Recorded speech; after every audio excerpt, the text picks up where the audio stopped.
En concreto, pues en el curso lo que hemos planteado es que la desigualdad es un fenómeno multidimensional, pero hay dos desigualdades que resultan estratégicas porque son transversales: la brecha de género y la desigualdad de renta entre ricos y pobres, ¿no?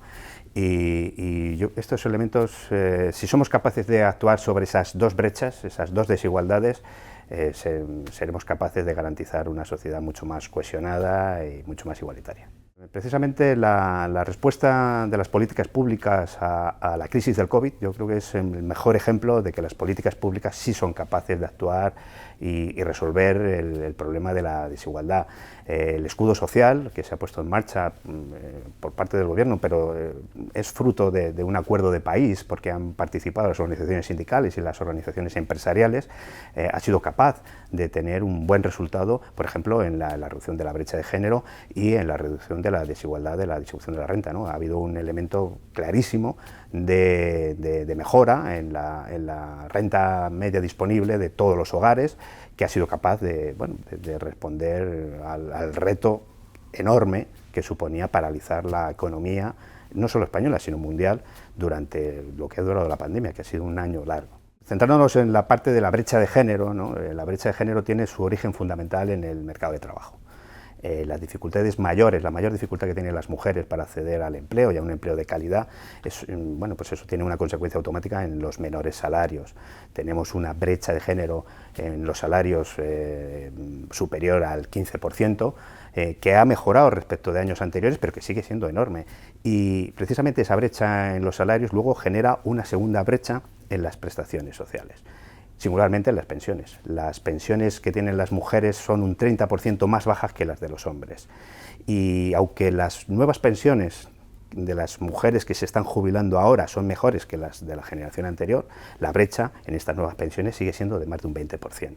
Entonces, se han puesto en marcha medidas que vienen a paliar esta situación, el complemento de brecha de género, los propios complementos a mínimos de las pensiones, pero no son suficientes. Tenemos que actuar sobre el origen de esa brecha que está en el mercado de trabajo, y para eso tenemos dos herramientas fundamentales. La primera es la negociación colectiva. Los convenios colectivos, donde hay convenio colectivo, las diferencias entre hombres y mujeres se reducen enormemente y todas las condiciones laborales de hombres y mujeres mejoran, ¿no? Entonces, el primer reto que tienen las organizaciones sindicales y las empresariales es extender esa negociación colectiva, pactar esas condiciones de trabajo y garantizar la igualdad. Y la segunda herramienta que se ha puesto en marcha son los planes de igualdad.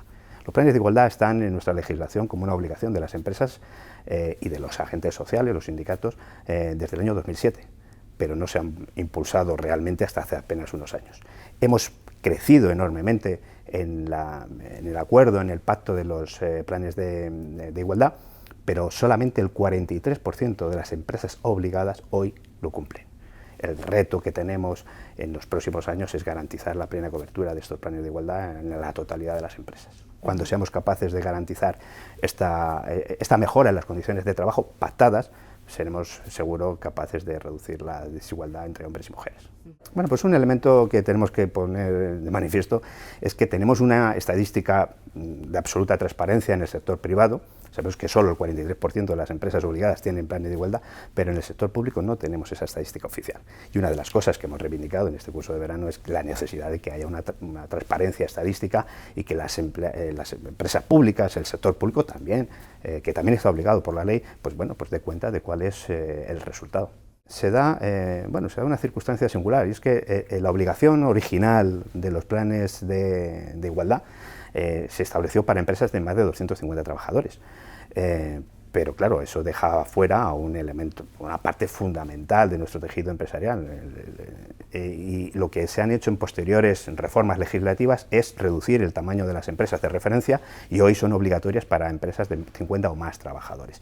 Y eso incorpora el grueso de la capacidad productiva del país. Uno de los elementos que se han discutido en el curso de verano radica precisamente en la desigualdad de renta, ¿no? Y una de las conclusiones de los debates era que se hace mucho hincapié en la desigualdad que hay entre jóvenes y mayores, cómo las políticas públicas tratan mejor a los mayores que a los jóvenes, y la realidad empírica es que las desigualdades de renta no se dan tanto entre mayores y jóvenes, sino que existen desigualdades dentro de los propios grupos de edad, ¿no?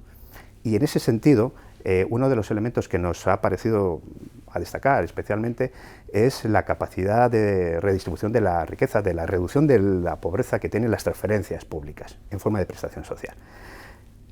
Las pensiones públicas son capaces de reducir un 80% del riesgo de pobreza de ese colectivo. Y, sin embargo, las prestaciones que protegen a las familias con hijos solo lo hacen en un 20%.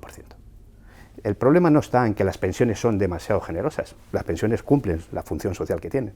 El problema está en que la protección de las familias con hijos no es la adecuada. Y ahí es donde tenemos que hacer hincapié, entonces, en la mejora de la protección, sobre todo de los hijos. Porque uno de los fenómenos que más nos preocupan es el crecimiento, por ejemplo, de la pobreza infantil. Hay un fenómeno, hemos dicho antes que se reducía la desigualdad, y es cierto, en términos agregados se reduce la desigualdad, pero hay un fenómeno todavía, digamos que es estructural, es que hay familias, un porcentaje relevante de familias, que tienen problemas para acceder a recursos básicos, como por ejemplo calentar el hogar, ¿no? El 20% de los hogares tienen dificultad para pagar la factura de la luz o de la calefacción. Precisamente ese fenómeno incide en la pobreza infantil. La pobreza infantil tiene un coste no solo para las familias que lo tienen que sufrir, sino para el conjunto de la sociedad.